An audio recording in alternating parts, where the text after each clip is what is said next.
Bismillahirrahmanirrahim. Assalamu alaikum. My name is Professor Dr. Rizwan Jamil Qureshi, and I'm starting lecture number 3 of Software Engineering 2 or Advanced Software Engineering. So, Mr. Khalid, what we were covering in the last lecture? Yes, Mr. Sam, Mr. Faisal,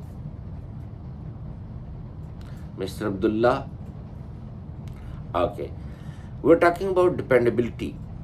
And I told you that there are 7 dimensions of dependability: reliability, availability, safety, and security. Any question about that? Any question about the last lecture? Okay. So the rest 3 dimensions are repairability, survivability, and error tolerance. So what's repairability?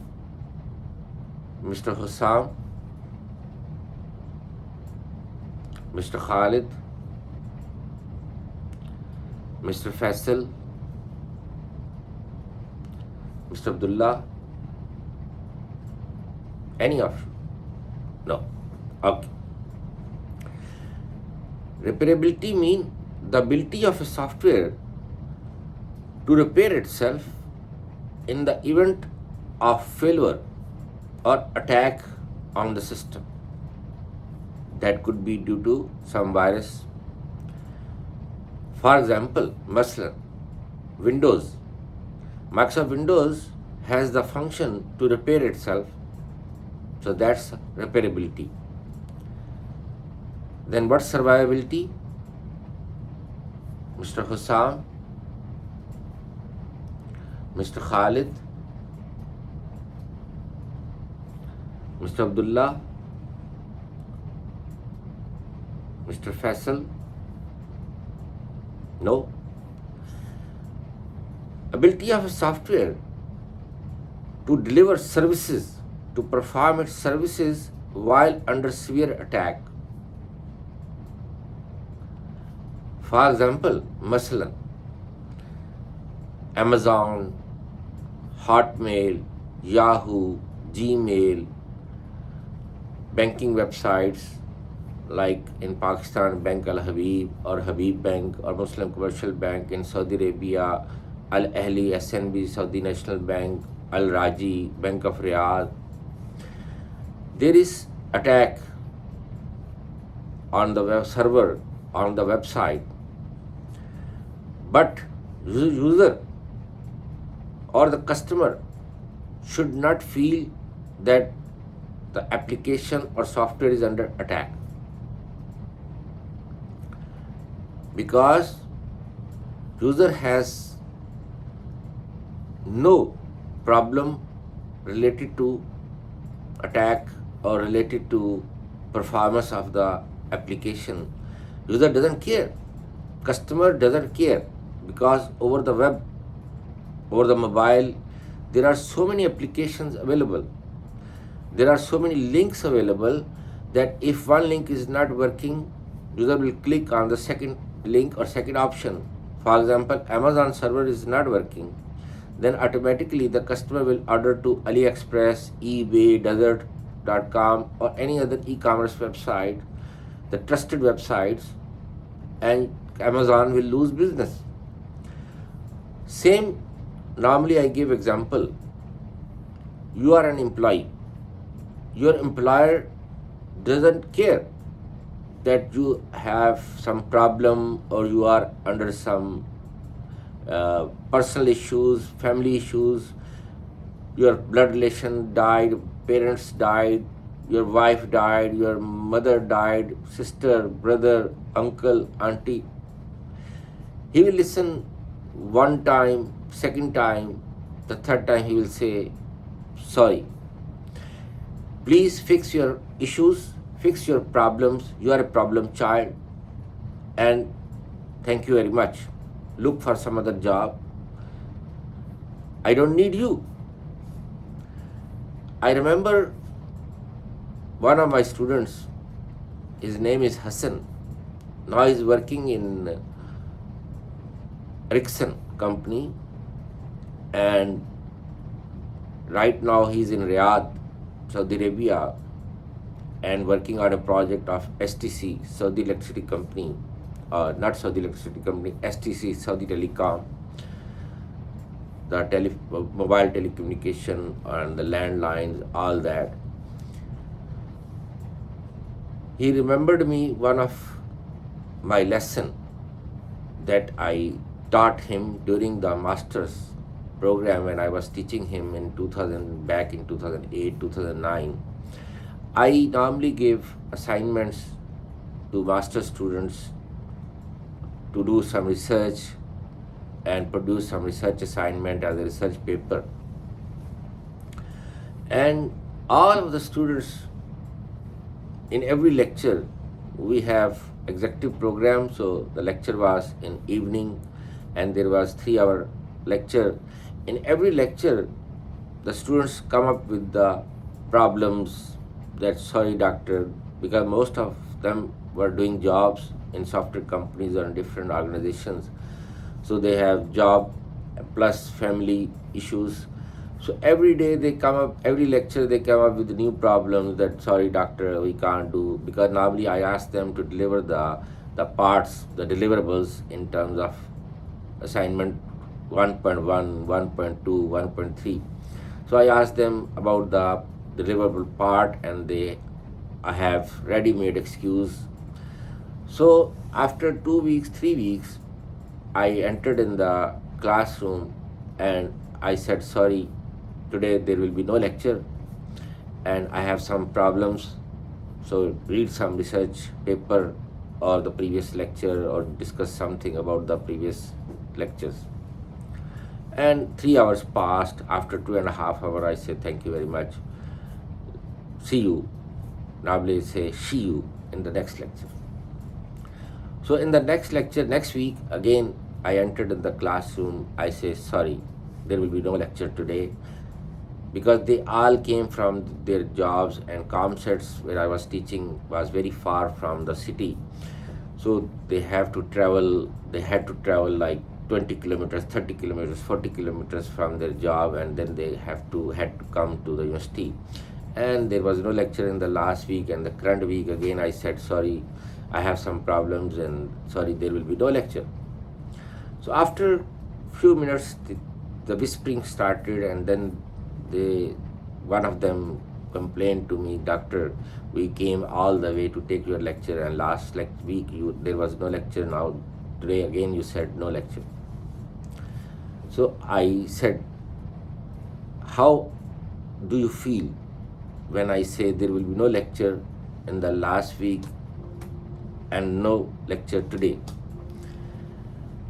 Same, I had the feeling when you gave me excuses for the research deliverables for your assignment. So if you promise me that you will not give me any excuse, then I can start the next lecture. So this is the lesson of life to all of my students, that everybody has problem. Don't share your problems every time to your boss or to your professor or to your customers, sorry, sorry, sorry, because nobody is interested. He has his own problem. You have to fix your problems. You have to fix your issues. Anyhow, so survivability is related to the software, the extent to which software can deliver its services while under severe attack. Like there should be backup server, and user should not feel that subsystem is under attack. Then 7th dimension of dependability is error tolerance. Extent to which user input errors can be avoided and tolerated.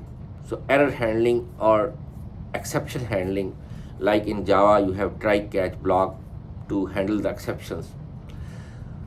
For example, you have applied validation checks on your application, like for example name is there and user is trying to enter number. So automatically the system or application should not crash. It should give a message, warning message, and user can click on that and continue. Same is the Jawal number, mobile number is there, and user is trying to enter character there, ABC there, alphabetic characters. So message should come instead of application would crash, and user can click on that, enter the, so message should come, enter number instead of alphabetic characters. So that's the error tolerance. So these are 7 dimensions of dependability. The next topic is dependability versus performance. I will ask you one question, think over it and then answer. If you have high dependability, performance will increase or decrease. So it's directly proportional or inversely proportional. Yes, Mr. Khalid, Mr. Hussam, Mr. Faisal, Mr. Abdullah. Yes, you are right. If you have high dependability, performance will decrease. If you have low dependability, performance will increase. So it's inversely proportional. Why? There are so many reasons. Because there are a lot of checks, security checks. Because of that, it will perform slow, like Hakuma websites, banking websites, they are slow because of security checks. Untrustworthy systems will be failed or rejected by the users. And it will be very difficult for the customer and for the software company because more cost will be spent because of untrustworthy system. It's rejected. You have to redesign, you have to rebuild it, re-engineer it. It is possible that you can compensate for poor performance, but dependability should be high, otherwise there will be security breaches. Hackers can hack your application depending upon the nature of application. It's a banking application or it's a result or registration system or result submission system or Hakuma website where official information are there, customers' personal information are there, citizen personal information are there, like Jawazat is there in Saudi Arabia, Abshar is there, in Pakistan we have Nadra, and every country has their security system, they have personal information system. Untrustworthy system may cause loss of valuable information, like you can, if banking application is there and hacker can hack the account details of any customer and can hack the server to steal the money, or Hakuma website can steal the fingerprints and the personal information about the citizen or about the guy. So that's dependability versus performance. Then dependability cost. If you have high dependability, cost will increase or decrease. Yes, Mr. Khalid? Yes, you are right. If you have high dependability, cost will increase because you need to apply more security technology, hardware technology, more testing is required. So because of that, if you have high dependability, cost will increase.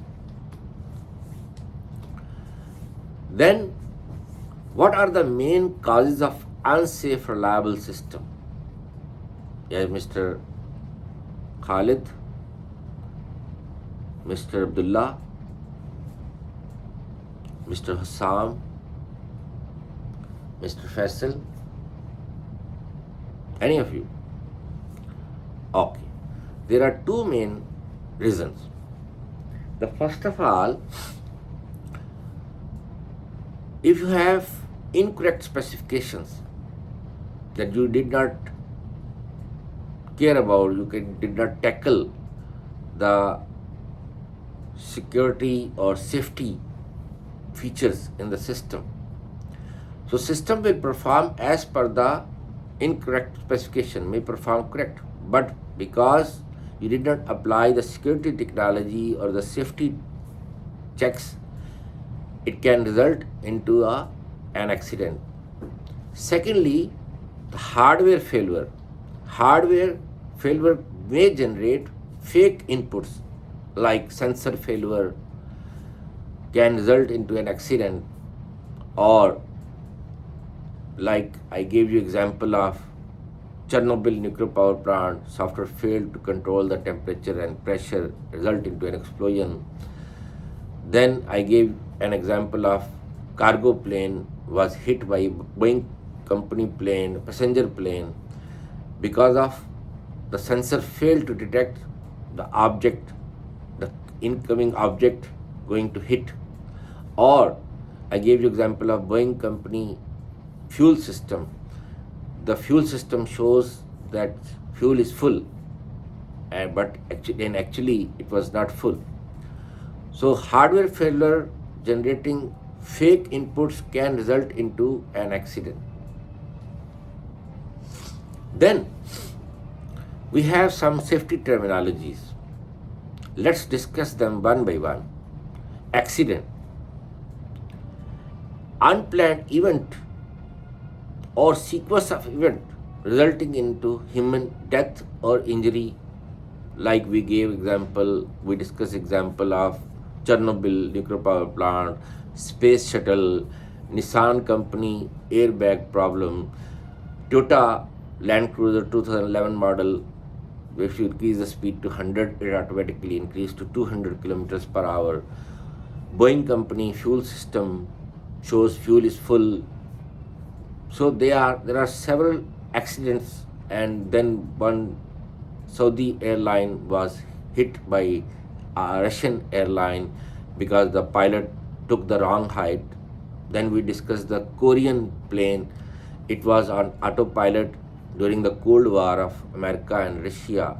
So the Russians thought it's a American plane, it's a spy plane, but actually it was a passenger plane. So the Russia hit that passenger plane and causing into an accident, and all passengers died. So these are accidents. Hazard, a condition that can result into an accident. For example, sensor failure can result into an accident. Sensor did not detect the obstacle. Fire alarming system did not detect the fire or the smoke. So that, or tornado or tsunami hit to Japan nuclear power plant, but they have safety measurements, safety checks, so there was no injury, no human death.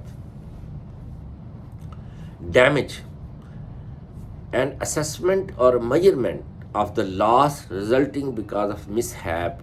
For example, how many deaths can be reported or how many people can be injured. That is the damage. Or after the accident, what is the damage? And how you can reduce that damage, that's another dimension.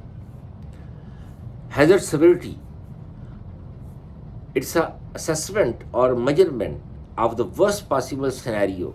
For example, in case of nuclear attack on America or in any country, what will be the severity? Russia has safety measurements in case America hit nuclear power plant to Russia, or same America has safety measurements if Russia or any other country, Korea, try to hit the America. So what will be the severity? Or in case of tornado or flood like tsunami. Hazard probability is another terminology. We always measure probability in terms of percentage, like 70%, 60%, 70%. So range is there. The risk, anything that can result into an accident, it's like khatar. That is the risk, and we estimate the risk by using the hazard probability and hazard severity. By multiplying them, what will be the result and that is a risk. For example, sensor failure, incorrect specifications, or human error. These are also a risk, that like Russian pilot did not understand the English accent of Indian air control traffic, and then he took the same height where the Saudi airline was taking off. Russian pilot was landing, and they hit, both planes hit from front to front, and all 700 passengers died. So that are the few terminologies about the safety. Thank you very much. Jazakallah khair. May Allah bless you. Assalamu alaikum.